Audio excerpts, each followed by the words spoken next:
Hello, everybody, and you're very welcome to this week's edition of Social Talent's The Shortlist.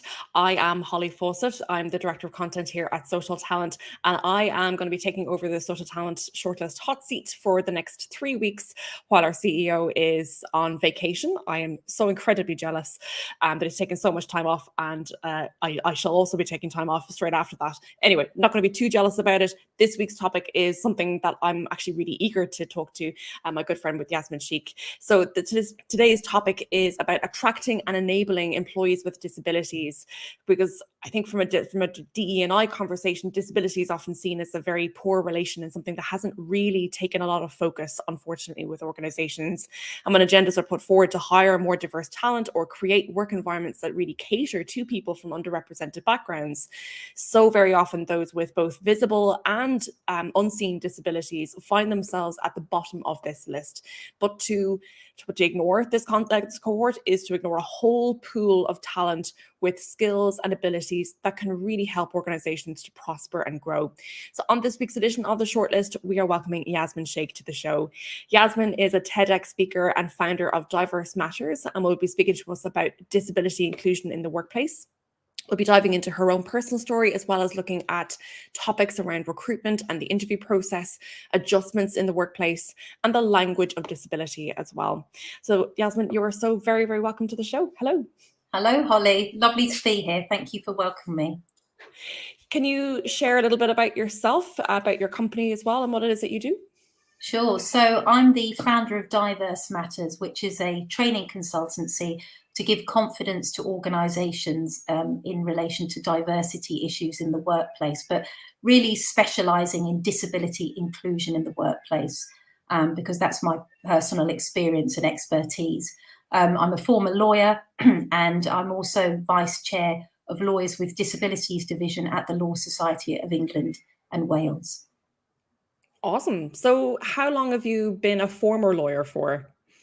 I qualified in 2003. Had to think about that one.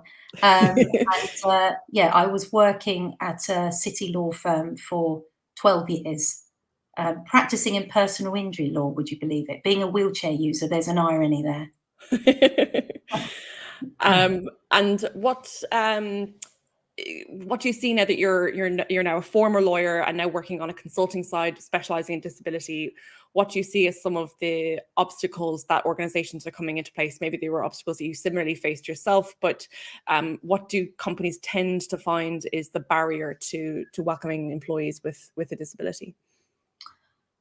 Well, barriers for organizations or for individual disabled people? Or well, let's start with organizations first, I suppose. Yeah, I think what a lot of organizations don't realize is they already have disabled people working there. And I think it's how we think about disability. Disability is very broad. It's not just sticks in wheelchairs. In fact, 97% of disabilities are non-visible. And also 1 in 5 of us will have a disability during our working life. I am the classic disabled person, if you like, being a wheelchair user. But it's a very small percentage of people with visible disabilities. Under the Equality Act, which is UK legislation, it can cover visible and non-visible disabilities, which could include dyslexia, dyspraxia, autism, diabetes, chronic fatigue, depression. So we have people in our organisations already with these types of different disabilities, but they may not identify as such. But it's the way we talk about disability. Cancer is classed as a disability in UK legislation. 1 in 2 of us will say we've got cancer in our lifetime, according to Cancer Research UK. So this is not a minority issue, it's a majority issue. And with COVID as well, we're talking about health and impairment, so much more. So it's a really relevant subject for organisations to get involved with. But I think the resistance is sometimes, but we don't have any disabled people. And the way we talk about it is talking about other people. It's not to do with us. And I think that sometimes creates barriers in terms of attitudinal barriers, in terms of retaining and recruiting disabled talent. So in terms of the individuals who do have a disability within an organization already, or perhaps they want to apply to work in an organization, What do you feel, or do you know, maybe even if it's anecdotal, I suppose, with different research that you've undertaken, why do individuals not tell their employer that they have a disability, that they keep it unseen? Yeah.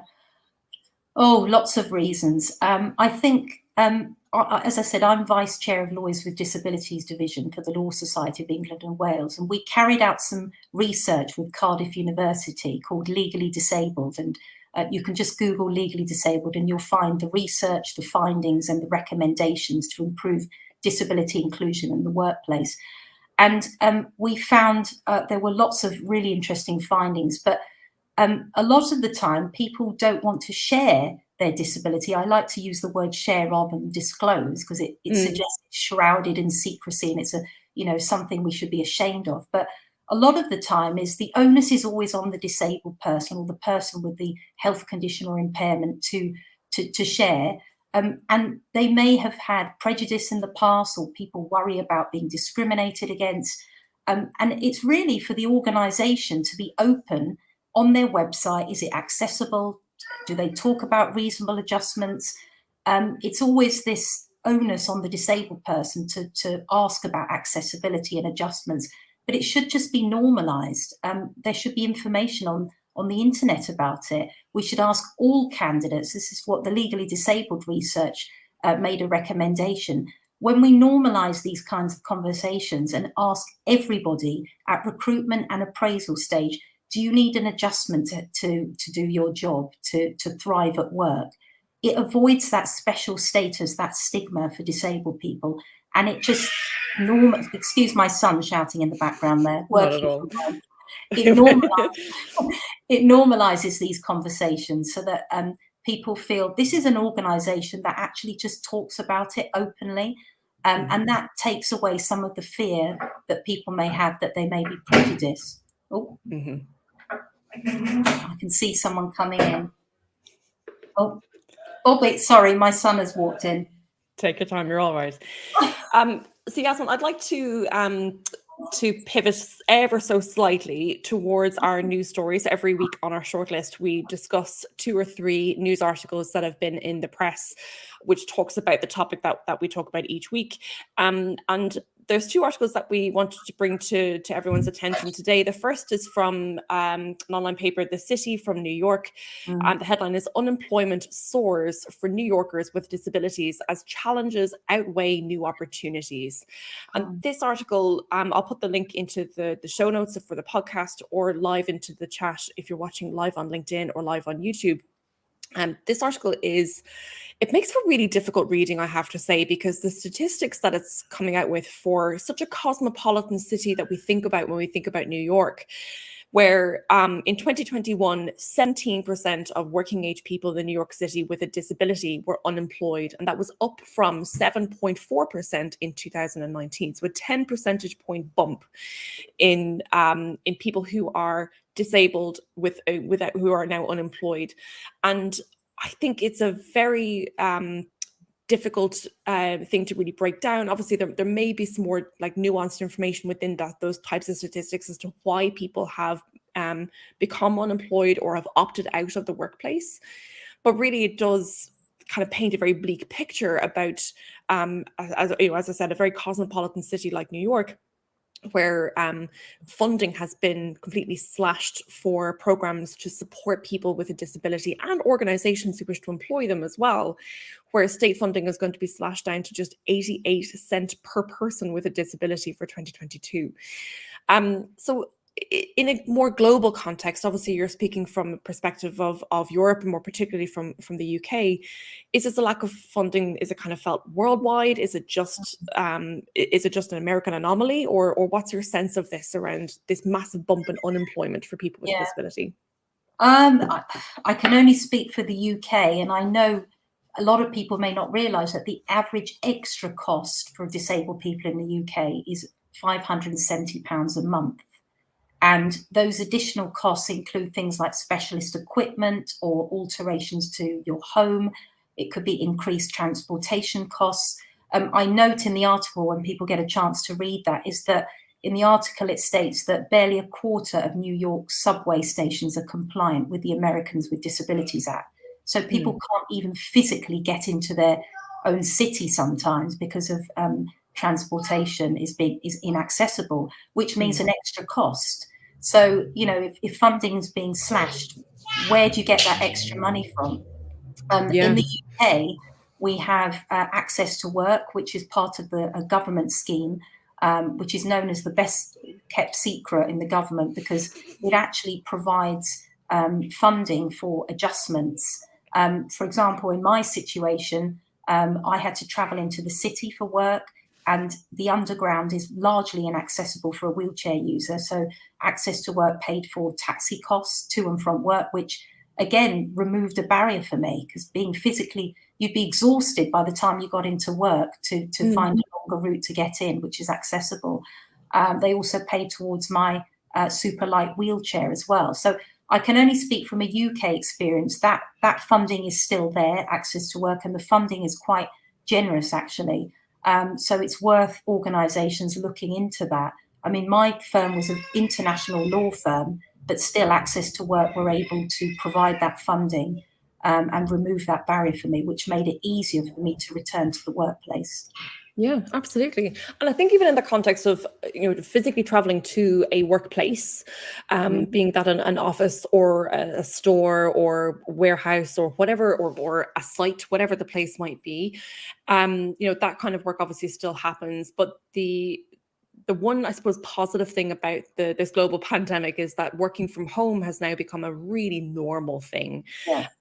which I'm going to make a big assumption here that it is now a positive for people who have a disability to work from home, that they kind of feel they're not asking for special status to therefore work from home because everyone's working from home. How has that been in reality? Am I assuming right? Yeah, so you are. Interestingly, again, the legally disabled research looked at this and surveyed people during the pandemic. And interestingly, the most requested and refused reasonable adjustment pre-pandemic was home working and flexible working. We have a pandemic and, you know, it's now a mainstream concern. Most people, if they had an office job, certainly in the legal industry, which is where a lot of my clients work, we were all working from home. And the majority of the respondents in the survey, in fact, 70%, said that home working has been hugely beneficial. You're able to manage your disability more effectively at home. You avoid traveling in. And again, if it's largely inaccessible, it's tiring even before you get to the office. You can do things at your own pace. You don't have to slot into kind of an ableist traditional way of working. You know, and actually it suits a lot of people generally, people who may have caring responsibilities, not just for disabled people. But what the research also highlighted is we cannot make an assumption that all disabled people obviously prefer to work in this way. There are still some challenges working from home, the isolation. You know, we may not have, I'm lucky I've got my own office space, but some people are flat sharing, or if you're hearing impaired and you're relying on lip reading, perhaps face-to-face is better. You know, so there's still issues there, but on the whole, a lot of disabled people certainly benefited. And actually, it's interesting, you know, home working was seen before as, oh, you know, people would say, oh, part-time workers, or you're not really working effectively. I don't know about you, Holly, I've never worked so hard in my life being at home, because the boundaries are blurred, you know, everything, it's all consuming, isn't it? Even my son's coming in on the action on my I would definitely welcome him on. yeah. I can't disagree with that in the slightest. I mean, that hour-long commute that I would have taken into work personally has now been subsumed into, well, I can just do my work now. So instead of working a traditional 8-hour work day, it's now stretched into a 10-hour work day with very, very little time for lunch. I don't know how you feel about that as well. Lunch is really like I'll eat that at my desk. So dining al desco has definitely been solidified in my office in my kitchen, which doesn't help. I want to move into the next article then, which was from CNBC, why technology accessibility is key for disability inclusion at work. Because I think this article is quite useful in kind of understanding how we can support individuals who want to work remotely or who want to work from the office, how we can use technology to support them in a range of different ways. And a great key statistic coming out from this, which is wholly different from the first article from from the city was that 77% of workers with disabilities have said that their employer has done a better job supporting them since the pandemic has started. And this article offers, as I said, a slightly more promising look, but really that's because technology accessibility has been there to do that. What kind of technology accessibility adjustments can be made for people with a range of disabilities out there? Can you give me some ideas what they might be? Yeah, I mean, I'm not a huge expert in technology. There are other organisations that specialise in that. AbilityNet, I think, is one of them, UK based. But we're now doing a lot of online meetings, aren't we? And thinking about asking everybody at the start, what access or adjustment needs do you have? So someone who's hearing impaired may need the live captioning, screen reading for people who are visually impaired or blind. These are some very simple measures that can be put in place. But the point is ask everybody at the start of meetings in person and online, what adjustments do you need? But there are experts out there who will specialise in the technology. It's not something I specialise in, but it's at least asking the question. But yes, they can be life-changing for people, to the ability to do their work if the technology is there. This is the thing about disabled people. They sometimes just need to do things differently. We're not all the same. And I always say, to treat people equally, we sometimes have to treat them differently. And technology is just a tool that we can use to enable people to do the best job that they can do. Yeah, I mean, spectacles, for example, is a technology that we readily accept in the workplace as being a prerequisite for anybody who has who needs glasses, who needs some support with their eyesight. And I think about think about a traditional meeting that we would have held in an in-person office. Maybe it's in a boardroom, for example, and you have a range of people who have different support needs. And just how an in-person meeting actually is so inaccessible. We use a whiteboard, for example, so we're scribbling down with very poor handwriting usually, because we're not school teachers and we haven't perfected how to write on a big whiteboard. And that whiteboard can't be seen by somebody who's visually impaired or who needs glasses necessarily. You've got people all along a long desk. Sometimes the lighting isn't great, so lip reading for anybody who's hearing impaired perhaps won't be there. So live captioning certainly can support that if it's in a virtual meeting. Somebody who has dyslexia, for example, may find that being in a different part of the meeting or supporting it in a different way would actually be more beneficial. Somebody who has ADHD, who needs to be moving, they can do that when they're working from home, I think, because Zoom enables them to just, you can be stimming whatever way you need to with a fidget spinner or whatever thing that they require in order to support them.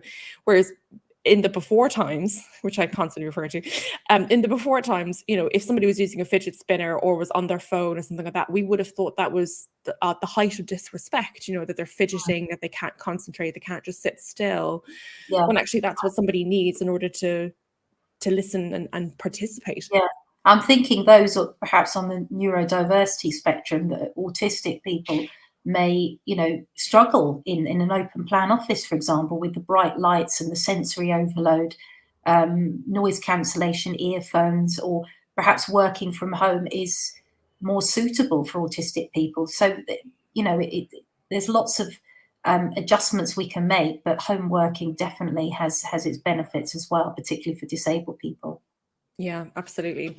And I think, in terms of the likes of, for example, people who are on the autistic spectrum disorder and have different support needs, people who have that range of disabilities. I think when we discussed at the very beginning of the show about what constitutes a disability in the eyes of legislation, and therefore what organizations are, because of the legislation, required to support, representation, I think, is really key here, that we understand who is in our organizations and that they feel comfortable enough to share information with their colleagues and with their employer, but really that we actually build inclusivity for people with disabilities. We design for them universally from the very beginning, even if you might not have somebody with a disability, whether it's something we traditionally think of as a disability or not.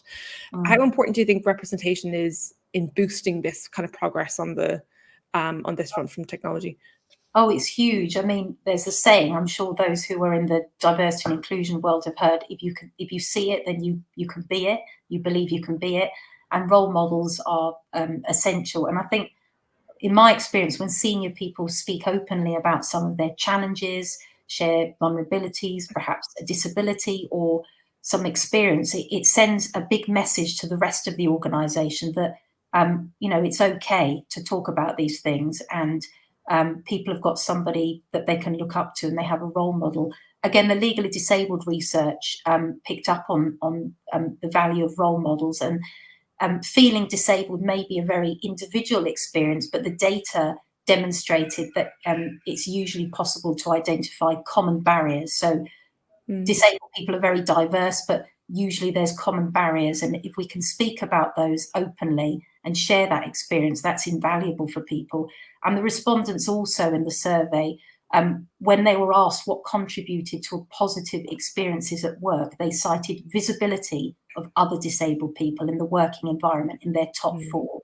So this really does matter. Senior people, and I remember I worked with a law firm recently, and there was a partner who had a hearing impairment, and she has, until very recently, for 20 odd years, she never told anybody at work. She never told any clients, because such was the shame that she felt. She thought her clients may judge her. And I said, you realize when you speak about this openly, if you can't even talk about it, how do you think your junior members feel? That of course and you've got to the top. So that message is really important. And I don't think senior leaders sometimes realize the power that they have and that platform, that they really can make a difference when they talk about it openly. But sometimes people fear that shame and stigma, that it's very hard for people to talk about. But it does make a huge difference when it can change cultures when we start talking about it openly. Oh, 100%. I mean, if nothing else, I know from personal experience, I don't have a disability, but it's at the very beginning of this pandemic, when we all suddenly realized we're all working from home and we all have families we need to take care of at the same time. Families and children, particularly for very senior men, was something that didn't really get much visibility, but suddenly it was like, oh, they're joining us on our Zoom calls, for example. Your son joining the same. I mean, that was obviously planned, wasn't it? Of course, let's emulate the BBC marching into the room. Yeah. But this is life, right? And I think once we are exactly right, once we can see and feel confident enough that we are seen in our whole selves, it's not just this is my profession, but my profession fits into my life, and here's what my life also means for that. I think it's really powerful. Yeah. How can that be used as an attraction mechanism, I wonder, for individuals who have a disability wanting to go and work in an organization? Could it be used for attraction?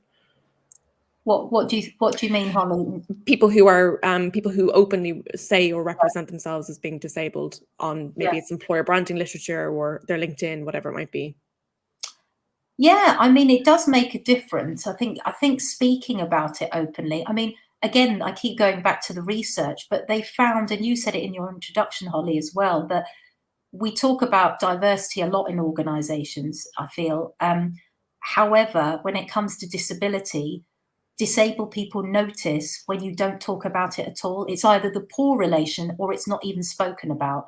And actually what that does, it sends a message you're not even thought about, or you're not thought of important enough to even have a discussion, or we don't have any disabled people. There's a lack of acknowledgement about their existence, and that further exacerbates isolation and loneliness and just feeling forgotten or overlooked completely.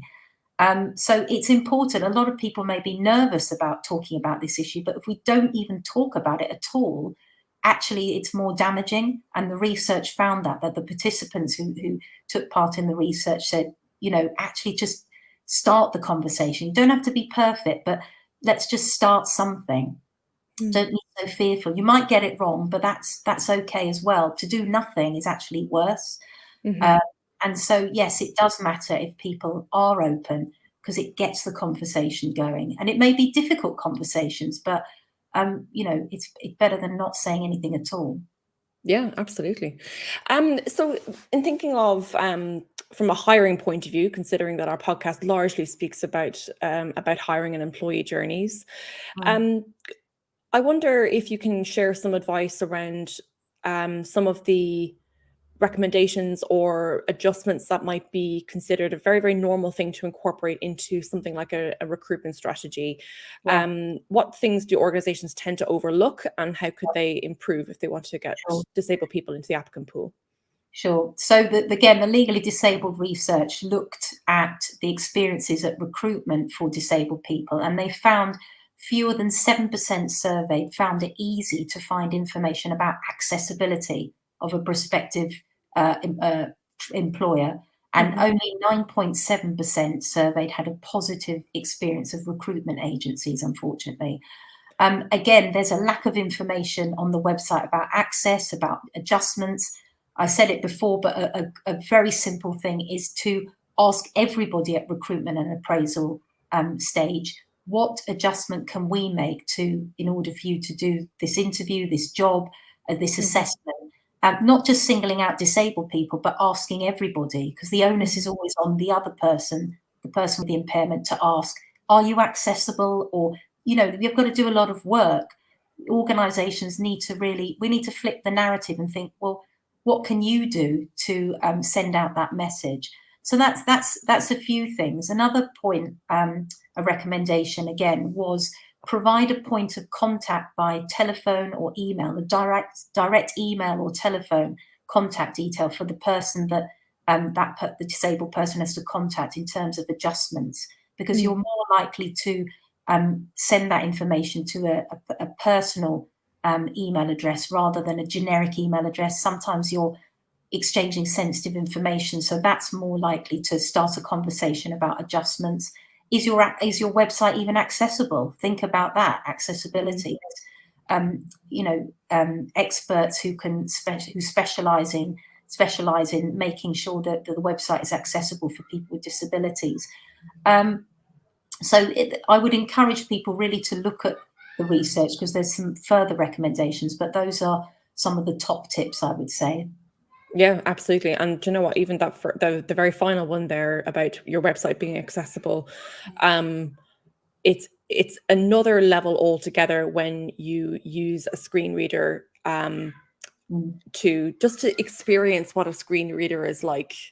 As a sighted person, I can use a screen reader, I can listen to something, whatever else. But when you realize all of the bugs that happen and how difficult it is to input information into an applicant tracking system, and if we think about the technologies that we've all spent, tens of thousands, if not hundreds of thousands of dollars, pounds, euros, whatever, on acquiring for our companies in order to have a data-led applicant tracking system for people who are applying into the organization. Disability is usually it's way down the list of requirements, and unfortunately the big applicant tracking systems don't seem to do a very good job, and we require 45 different pieces of information, which can be really difficult to input for a range of things. That's the first thing I can think of. Gosh. So just test your own website. Can it be seen? And can it be read aloud for those who need it? Yeah, absolutely. And then you were also recommending for appraisal as well. So, recommending adjustments around appraisal. And you and I I've had plenty of conversations over the last year, Yasmin, but you personally shared a really interesting story. I don't know if you necessarily want to share it on air, no pressure, about your own kind of career conversations that you've had with your manager, that they made massive assumptions about you. And I know the legally disabled research had information about this as well. Yeah. Oh, well, so my own story is I wasn't always a wheelchair user. You know my story, but I acquired my injury when I was 29, so on the 18th of March 2008. And before that, I was practicing personal injury law, in a big city law firm, and I basically had a spinal stroke, very, very sudden. Went to bed one day, fit, healthy, 29-year-old, vegetarian, never smoked, drank in moderation as lawyers do, went to the gym 4 or 5 times a week, went to bed within a few hours, boom, just couldn't move my legs at all. And I fell into that statistic of 87% of disabled people actually acquire their disability during their working life, not born with a disability. This is why it's a majority issue. And so I took time off work. And when I went back to work after a year, because I had to have rehabilitation, adjust physically, psychologically. And when I went back, I always say to people I had both a good boss and a bad boss. So my bad boss was really did not get diversity at all. Said quite overt discriminatory things to me, saying, if I employed everyone with your disability, the business would collapse. I've got the same problem with part-time women workers. But at least he was the one who was open about it. There must be others who would probably, and again, my experience as a disabled person and other people that I've spoken to in the research this has come out, is that a lot of the time, a lot of the comments or assumptions that we make are very, very well intentioned. And this is why it's so hard to call out. It's quite subtle and insidious. And so it's not overt. You won't get the likes of that boss or many people sort of speaking openly and so overtly about their discrimination. It's actually people who overlook you or assume, oh, we don't want to put too much pressure on Yasmin because she's just come back, and not even having the conversation. So it's not even having the conversation about, okay, I think a lot of people were surprised that I even went back to work at all.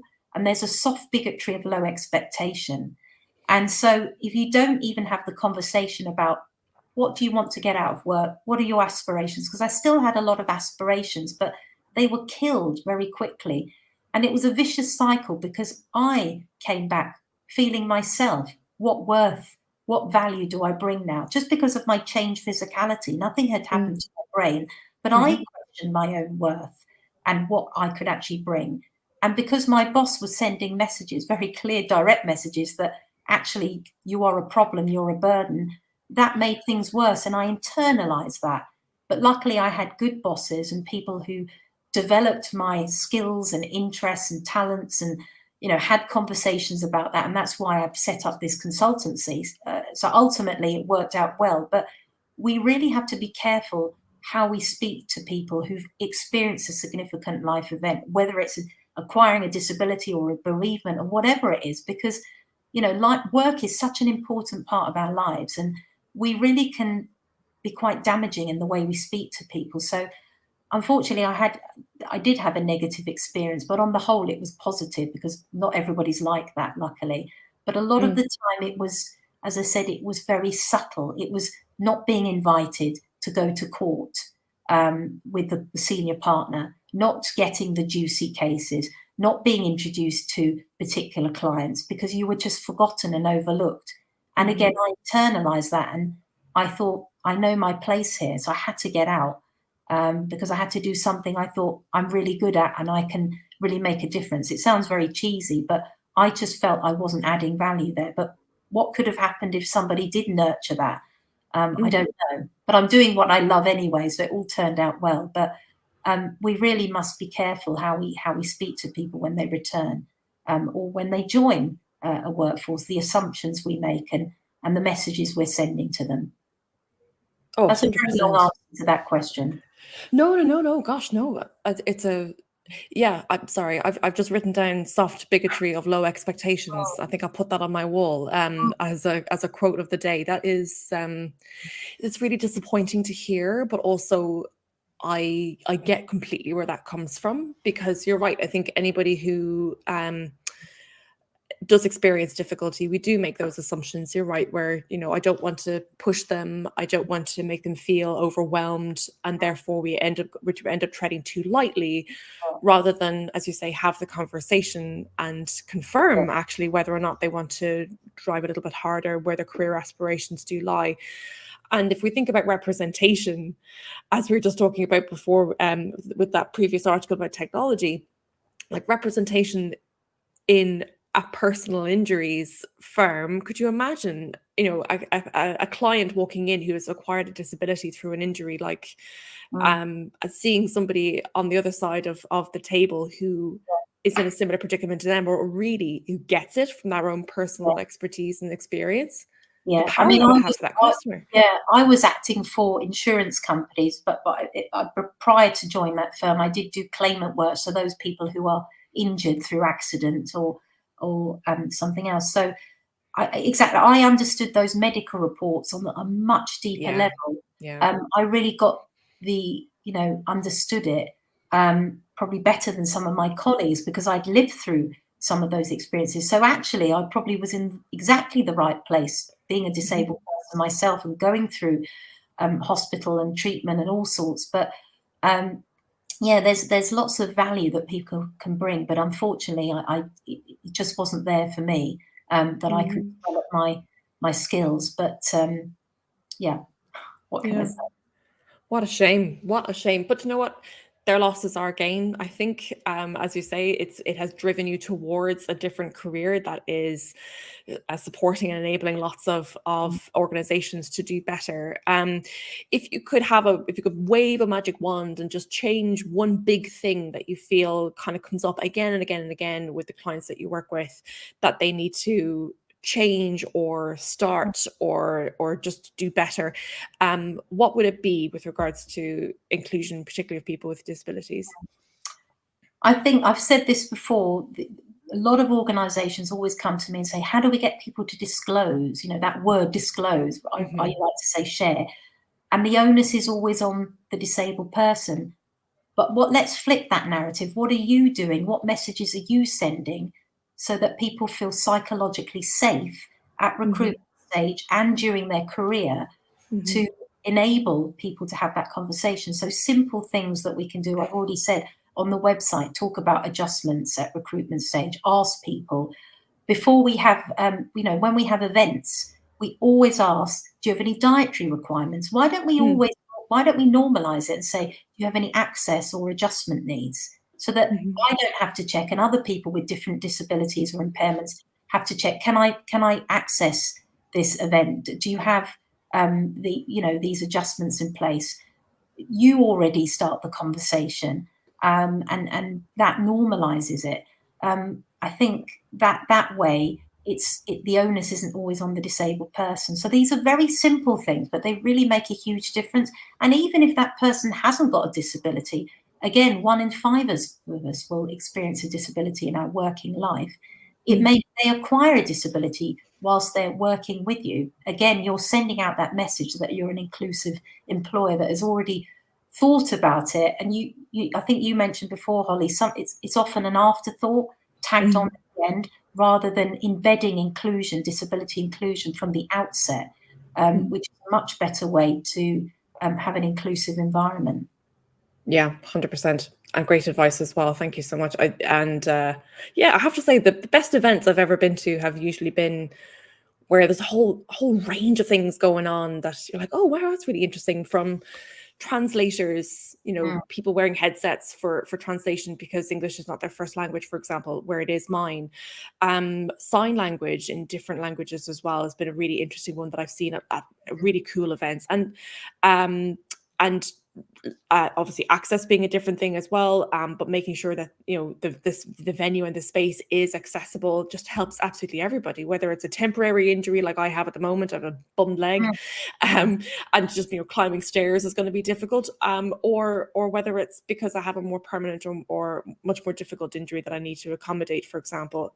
All of those things make such a difference. But doing a bit of design thinking, I think. What would I need if this was my objective, we could make our physical spaces, but also our digital spaces so much more accessible. I love that. Yasmin, this has been a really fast 40 minutes. Thank you so much. We've learned an absolute ton. But as we ask every panelist who arrives on our show for one final last bit of advice that they would like to add to our shortlist of advice for our listeners, what would that be? I think it will be, and I've said this, a theme running through is don't make assumptions about people. Mhm. I mean, I, as a wheelchair user, you may see me, and a lot of people, when they learn when somebody has a disability, or you can physically see it, you may make assumptions, and usually about what I can't do. I'm going to plug my TED talk here unashamedly. Disability does not mean inability. Please do check it out. But we do make massive assumptions, and this is just about, it could be about race or gender or disability, things that we see. We have all these biases before that person's even said anything. So my main advice would be, don't make assumptions. Mm.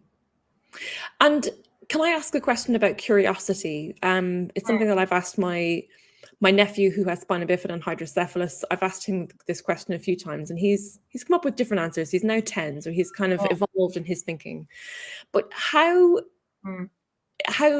should one welcome curiosity if one is curious? I know it's something that, when I was growing up, it would have been, my mother would have scolded me, or my grandmother might have scolded me if I was curious about why this person has a wheelchair, or why this person has a stick, or whatever that might be. That's a good question.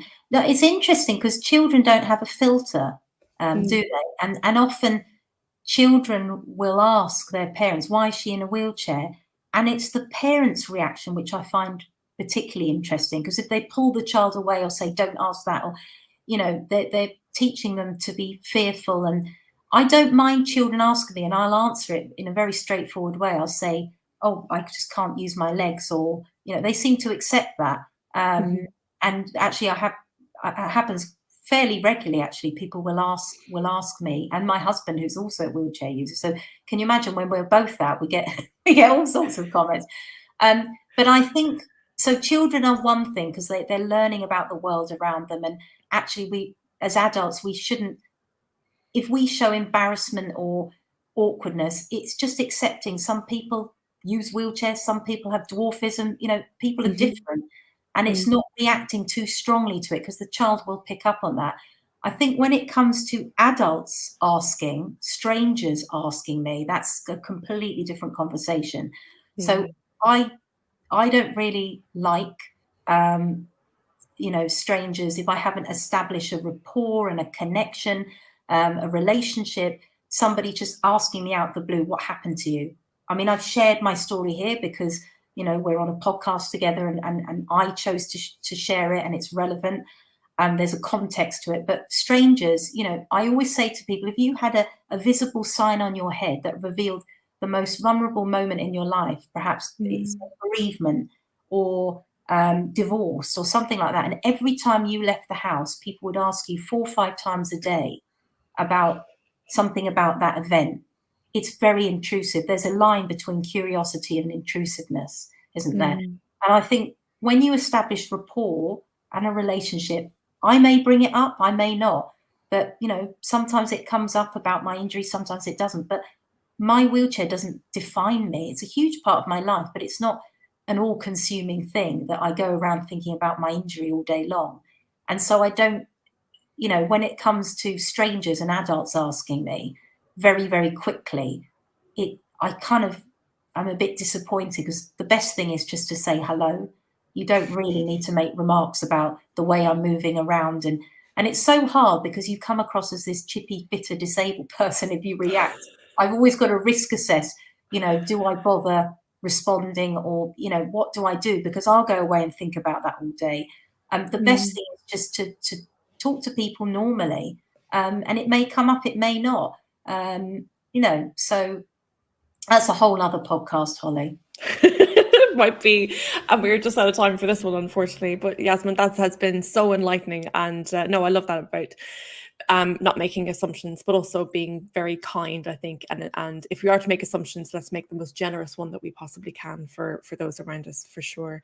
Yasmin, thank you so much for your expertise, for your story, for your openness, and for all the advice that you've shared on our podcast as well. I've really appreciated it, and I hope our listeners have as well. If you have any questions for Yasmin, where can they reach out to you? Best place to get me is LinkedIn, Yasmin Sheikh. I'm fairly active there, so please do connect with me.